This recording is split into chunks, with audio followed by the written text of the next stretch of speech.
ವಿಜಯಪುರದಲ್ಲಿ ಮಿನಿ ವಿಮಾನ ಪತನಗೊಂಡಿದೆ. ಬಬಲೇಶ್ವರ ತಾಲೂಕಿನ ಮಂಗಳೂರು ಬಳಿ ಈ ಮಿನಿ ವಿಮಾನ ಪತನ ಆಗಿರೋದು. ಪತನವಾದ ವಿಮಾನದಲ್ಲಿ ಇಬ್ರು ಪ್ರಯಾಣ ಮಾಡ್ತಾ ಇದ್ರು. ಯಾಕಂದ್ರೆ ಇಬ್ಬರೇ ಪ್ರಯಾಣಿಸುವಂತಹ ವಿಮಾನ ಇದು. ಗಾಯಗೊಂಡಿದ್ದಾರೆ ಇಬ್ರು. ವಿಜಯಪುರದಲ್ಲಿ ಮಿನಿ ವಿಮಾನ ಪತನ ಆಗಿದೆ. ಆ ಫ್ಲೈಟ್ ನಲ್ಲಿ ಇಬ್ಬರೇ ಇದ್ರು. ಇಬ್ಬರಿಗೂ ಕೂಡ ಗಾಯಗಳಾಗಿದೆ ಅನ್ನುವಂಥ ಮಾಹಿತಿ ಇದೆ. ಯಾವುದೋ ಜಮೀನಲ್ಲಿ ಬಂದು ಬಿದ್ದಿರುವಂತಹ ದೃಶ್ಯವನ್ನ ನೋಡ್ತಾ ಇದ್ದೀವಿ. ಮಗುಚಿ ಬಿದ್ದಿದೆ ಅಂದ್ರೆ ಉಲ್ಟಾ ಆಗಿ ಬಿದ್ದಿದೆ. ನೂರಾರು ಜನ ರಸ್ತೆಯಲ್ಲಿ ಹೋಗ್ತಾ ಇದ್ದಂಥವ್ರು ನೋಡೋದಕ್ಕೆ ನಿಂತ್ಕೊಂಡಿರುವಂತಹ ದೃಶ್ಯವನ್ನ ನೋಡ್ತಾ ಇದ್ವಿ. ವಿಜಯಪುರದ ಮಂಗಳೂರು ಗ್ರಾಮದ ಬಳಿ ಈ ಘಟನೆ ನಡೆದಿದೆ. ಮಿನಿ ಫ್ಲೈಟ್, ಮಿನಿ ವಿಮಾನ, ಇಬ್ಬರೇ ಪ್ರಯಾಣ ಮಾಡುವಂತಹ ವಿಮಾನ ಇದು. ಕಲಬುರಗಿಯಿಂದ ಬೆಳಗಾವಿಗೆ ಈ ಫ್ಲೈಟ್ ಹೋಗ್ತಾ ಇತ್ತು ಅನ್ನೋ ಮಾಹಿತಿ. ಆಂಬ್ಯುಲೆನ್ಸ್ ಗಾಯಾಳುಗಳನ್ನು ಆಸ್ಪತ್ರೆಗೆ ರವಾನೆ ಮಾಡಲಾಗಿದೆ. ಬಬಲೇಶ್ವರ ಪೊಲೀಸರಿಂದ ಈ ವಿಮಾನ ಪತನದ ಪರಿಶೀಲನೆಯನ್ನ ನಡೆಸಲಾಗ್ತಾ ಇದೆ. ಏನೂ ಆಗಿಲ್ಲ ಅವರಿಗೆ. ಈ ಬಗ್ಗೆ ಡೀಟೇಲ್ಸ್ ಕೊಡ್ತಾರೆ ನಮ್ಮ ಪ್ರತಿನಿಧಿ ಗುರುರಾಜ್. ಫೋನ್ ಸಂಪರ್ಕದಲ್ಲಿ ಜಾಯ್ನ್ ಆಗ್ತಾ ಇದ್ದಾರೆ. ಗುರುರಾಜ್, ಮಿನಿ ಫ್ಲೈಟ್ ಪತನ ಆಗಿರುವಂತಹ ದೃಶ್ಯವನ್ನ ನೋಡ್ತಾ ಇದ್ವಿ. ರೀಸನ್ ಏನು ಎತ್ತ ಅನ್ನುವಂಥದ್ದು ಗೊತ್ತಾಗಬೇಕಾಗತ್ತೆ. ಆಮೇಲೆ ಇಬ್ಬರ ಸ್ಥಿತಿ ಹೇಗಿದೆ ಅದರಲ್ಲಿ ಇದ್ದಂಥವರದ್ದು, ಆಮೇಲೆ ಯಾರು ಅವರು, ಆ ಬಗ್ಗೆ ಏನಾದರೂ ಮಾಹಿತಿ ಸಿಕ್ಕಿದೆ?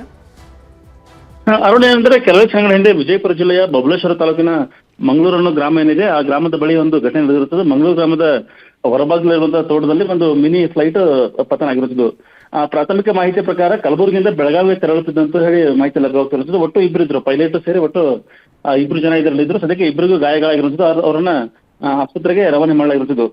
ಘಟನೆ ಹೇಗಾಯ್ತು ಅನ್ನೋದ್ರ ಬಗ್ಗೆ ತಾಂತ್ರಿಕ ಟೆಕ್ನಿಕಲ್ ಎಕ್ಸ್ಪರ್ಟ್ಸ್ ಬಂದು ಮಾಹಿತಿಯನ್ನ ಕಲೆ ಹಾಕ್ತಾ ಇದ್ದಾರೆ. ಜೊತೆಗೆ ಬಬಲೇಶ್ವರ ಪೊಲೀಸರು ಸಹಿತ ಅದಕ್ಕೆ ಮಾಹಿತಿಯನ್ನ ಕಲೆ ಹಾಕ್ತಿದ್ದಾರೆ. ಈಗ ಪ್ರಾಥಮಿಕ ಮಾಹಿತಿ ಪ್ರಕಾರ ಇಂಧನ ಸಮಸ್ಯೆಯಿಂದಾಗಿ ಈ ರೀತಿ ಆಗಿರ್ಬೋದು ಅಂತ ಒಂದು ಪ್ರಾಥಮಿಕವಾಗಿ ಮಾಹಿತಿ ಲಭ್ಯವಾಗಿದೆ. ಆದ್ರೆ ಏನು ಅಂತ ಹೇಳಿ ಅಕ್ಯುರೇಟ್ ಕಾರಣವನ್ನ ಎಕ್ಸ್ಪರ್ಟ್ಸ್ ಹೇಳ್ಬೋದು. ಪ್ರಾಥಮಿಕವಾಗಿ ಇದು ರೆಡ್ ಬರ್ಡ್ ಅನ್ನೋ ಒಂದು ಪ್ರೈವೇಟ್ ಜೆಟ್ ಅಂತ ಹೇಳಿ ಹೇಳಲಾಗ್ತಾ ಇದೆ. ಆದ್ರೆ ಇದು ಅಧಿಕೃತವಾಗಿಲ್ಲ. ಈಗ ಪ್ರಾಥಮಿಕವಾಗಿ ಪೊಲೀಸರು ಸ್ಥಳಕ್ಕೆ ತೆರಳಿ ಮತ್ತೆ ಜಿಲ್ಲಾಡಳಿತ ಹಿರಿಯ ಅಧಿಕಾರಿಗಳು ಸ್ಥಳಕ್ಕೆ ತೆರಳಿ ಈಗ ಮಾಹಿತಿಯನ್ನ ಕಲೆ ಹಾಕ್ತಾ ಇದ್ದಾರೆ. ಅದೃಷ್ಟವಶಾತ್ ಇದು ಹೊಲದಲ್ಲಿ ಬಿದ್ದಿರೋ ಕಾರಣದಿಂದಾಗಿ ಯಾವುದೇ ರೀತಿಯ ಹಾನಿ ಸಂಭವಿಸಿಲ್ಲ. ಅರುಣ್, ಗುರುರಾಜಿ, ಫ್ಲೈಟ್ ನಲ್ಲಿ ಇದ್ದಂತ ಇಬ್ರು ವ್ಯಕ್ತಿಗಳು ಯಾರು, ಯಾವ ಕಾರಣಕ್ಕಾಗಿ ಅವರು ಹೋಗ್ತಾ ಇದ್ರು ಬೆಳಗಾವಿ ಕಡೆಗೆ ಅಂತ? ಅರುಣ್, ಈಗ ಸದ್ಯದ ಮಟ್ಟಿಗೆ ಅವರು ಪ್ರಾಥಮಿಕವಾಗಿ ಅಲ್ಲಿ ಜನರು ಮಾಹಿತಿ ಕಲೆ ಹಾಕಿರ್ಬೇಕಂದ್ರೆ ಘಟನೆ ನಡೆದ ಕೂಡಲೇ ಸುತ್ತಮುತ್ತ ಇದ್ದಂತಹ ಹೊಲದಲ್ಲಿರುವಂತಹ ಜನರು ಸ್ಥಳಕ್ಕೆ ಆಗಮಿಸಿದ್ರು. ಅವರು ಬಂದು ಮಾಹಿತಿ ಕಲೆ ಹಾಕಿದ ಪ್ರಕಾರ ಮತ್ತೆ ಏನು ಗಾಯಗೊಂಡಿರುವಂತಹ ಓರ್ವ ಸಿಬ್ಬಂದಿ ಇದ್ದ ಅವರನ್ನ ಕೂಡಲೇ ಅವರ ದಾಖಲೆಗಳನ್ನ ಚೆಕ್ ಮಾಡಿದ ಬಳಿಕ ಅವರು ಸಿಬ್ಬಂದಿ ಅಂತ ಗೊತ್ತಾಯ್ತು. ಕೂಡಲೇ ಸ್ಥಳಕ್ಕೆ ಆಂಬುಲೆನ್ಸ್ ಅನ್ನ ಕರೆಸಿ ಅವ್ರನ್ನ ಕಳಿಸುವಂತ ವ್ಯವಸ್ಥೆ ಮಾಡಿದ್ದಾರೆ.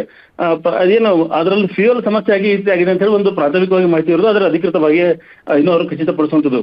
ಈಗ ಇದಕ್ಕೆ ಸಹಜವಾಗಿ ಈ ಭಾಗದಲ್ಲಿ ವಿಮಾನ ನಿಲ್ದಾಣ ಇಲ್ಲ, ಹಾಗಾಗಿ ಇದ್ರ ಬಗ್ಗೆ ಅಷ್ಟು ಮಾಹಿತಿ ಸ್ಥಳೀಯರಿಗೆ ಲಭ್ಯವಾಗೋದು ಕಷ್ಟ. ಹಾಗಾಗಿ ಈ ಸಂಬಂಧಪಟ್ಟ ಎಕ್ಸ್ಪರ್ಟ್ಗಳು ಬಂದ ಮೇಲೆ ಅಥವಾ ಬೇರೆ ವಿಮಾನ ನಿಲ್ದಾಣದ ಅಧಿಕಾರಿಗಳು ಬಂದ ಮೇಲೆ ನಿಜವಾದ ನಿಖರವಾದ ಮಾಹಿತಿ ಏನು ಅಂತ ಗೊತ್ತಾಗ್ತಿರುವಂಥದ್ದು. ಸದ್ಯಕ್ಕೆ ಸ್ಥಳಕ್ಕೆ ಪೊಲೀಸರು ತೆರಳುತ್ತಾ ಇರುವಂಥದ್ದು. Arun, thank you Gururaj.